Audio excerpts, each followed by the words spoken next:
So ngayon, meron tayo ditong aayusin naman. Ito ay Epson 121. And then, ang problema raw dito ay walang printout. So, susubukan natin mag-print gamit itong ating laptop dito. So, meron tayo ditong print na test paper. At titingnan natin dito sa ating printer kung meron bang resulta. Okay, so, print natin. Tapos, dito, para makita ninyo. Yan po, naka-ready na.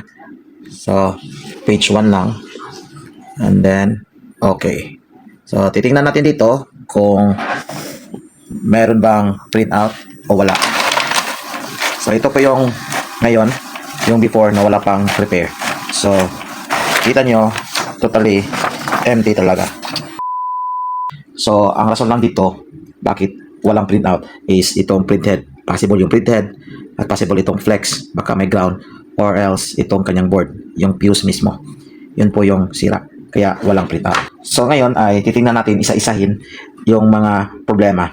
Dito, yung ating na-mention a while ago. So titingnan muna natin dito yung kanyang printhead at saka itong flex kung wala pang ground. At pagkatapos panghuli na yung board. And then pagkatapos ma-off ay tatanggalin natin mismo yung kanyang likod, yung power supply. Ayan. Pag natanggal na. So dito muna tayo mag-check sa kanyang mismo printhead. So tatanggalin natin dito lang. Tapos, yung gilid, meron pa siyang clip dito. Ito, may clip at saka clip. Tusukin na natin para makuha natin to. Ayan. Ayan. Mali.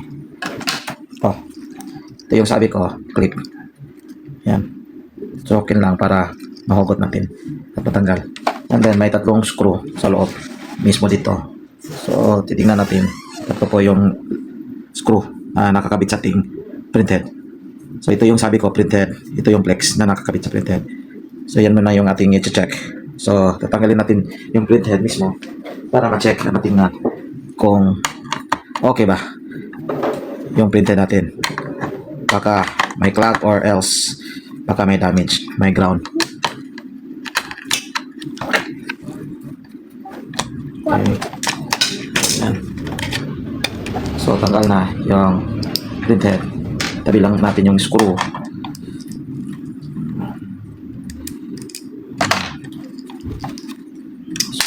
Ayan.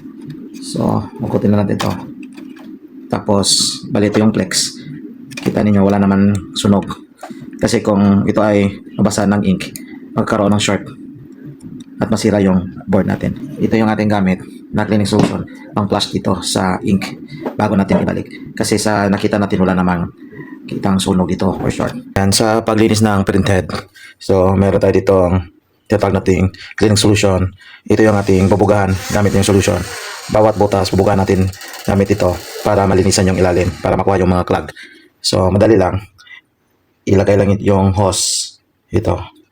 And then, itulak natin para malinisan yung ilalim at para makuha yung mga clog na ink or stock na ink. So, bali ito yung kanyang resulta pag malagyan natin ng cleaning solution.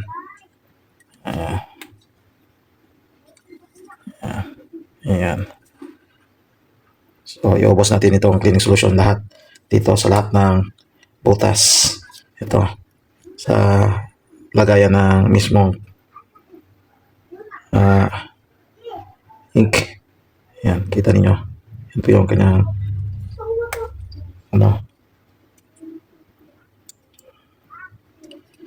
yan po yung kanyang dito buga. Okay. Kung may clog itong ating printhead, hindi po lalabas yung ating cleaning dito solution dito sa may butas sa ating printhead. So take note pala mga kaibigan, kung maglilinis kayo ng tinatawag nating printhead ito, so iwasan yung mabasa itong dito lagayan ng flex, kasi kung mabasa ito ng tubig or ink, pwede mag-short yung ating board at masira yung flex. So pupunasan lang natin gamit yung malinis na tissue ito pagkatapos malinisan. Ayan. Ayan. Punasan lang, make sure na hindi mabasa yung dito. Ayan. Yan po yung tips natin. Ayan, goes na ito. Pwede natin itong ikabit balik dito sa printer. Okay. So ngayon, kakabit na natin ito. Itong ating printhead. So bago natin ito ikabit ay kailangan muna nating punasan ito para makuha yung moisture. Baka meron siyang basa para hindi magkakaroon ng short. And then ito salpak na natin dito yung flex. Ayan. Ayan. Okay. And then ibalik na natin sa kanyang lagayan. Ayan. So, ito na yung pagkalagay ng ating printhead. Tapos, lagay lang natin yung mga tinanggal nating screw. Okay, screw. Tapos, dito sa gilid. Screw sa gilid.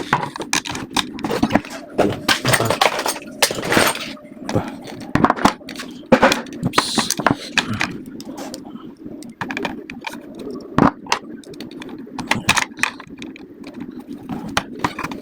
Tapos dito, yung isa pang huli.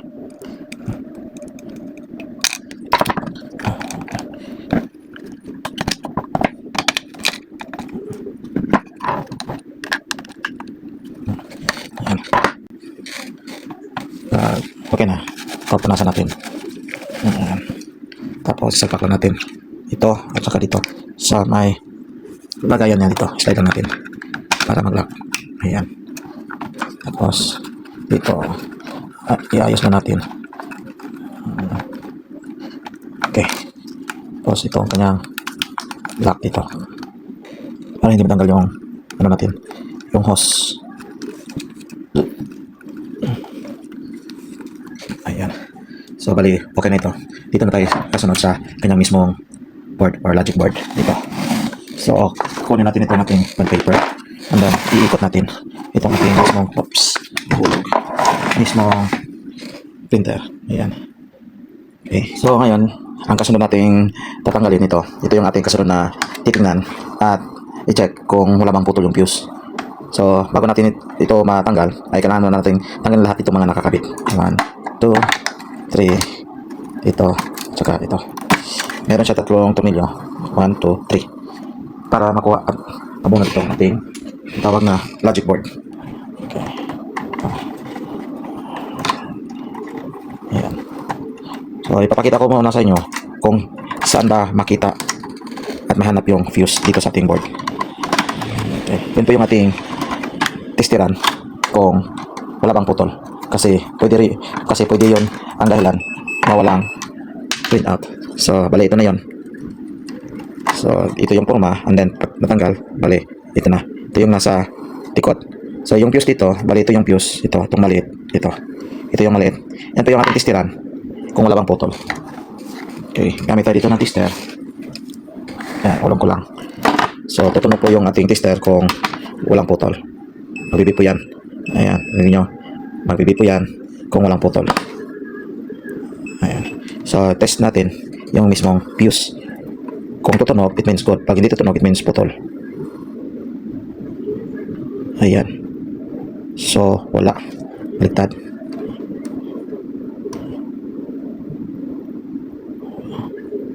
Ayan, wala. Ayan, so positive. Ang fuse may putol. Ito yung ating hinangin para dumikit at magkaroon ng supply.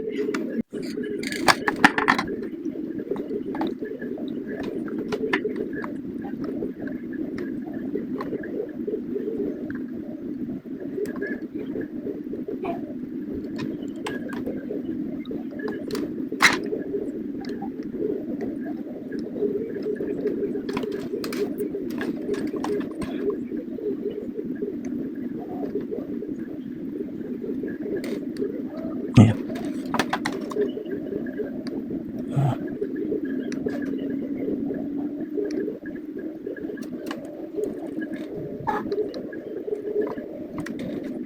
Okay. So, testing natin. Testing natin. Kung meron na ba.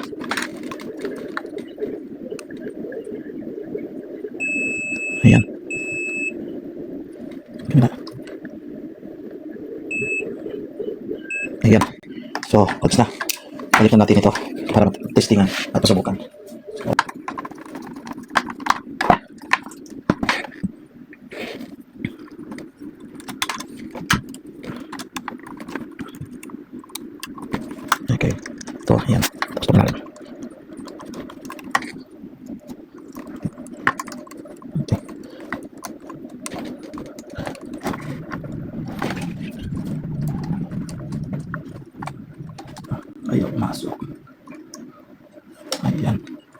Oh, so, maya nang kabit natin yung dalawa.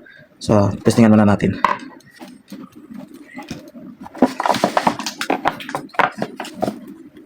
On natin ito. Ito yung ating printer. Back sa likod. Lagyan natin ng bond paper. Okay.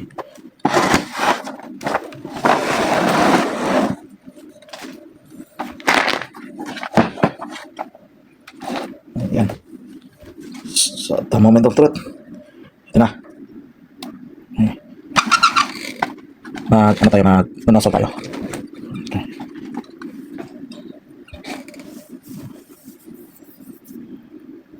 Hintayin lang na matapos yung ating printer.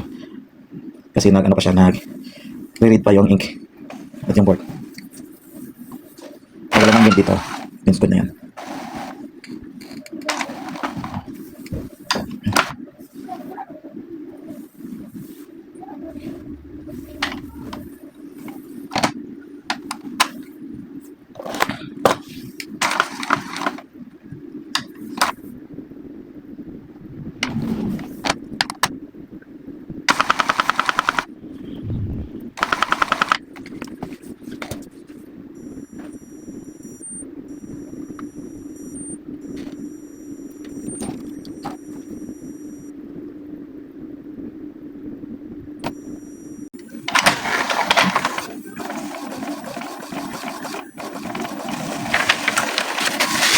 Okay.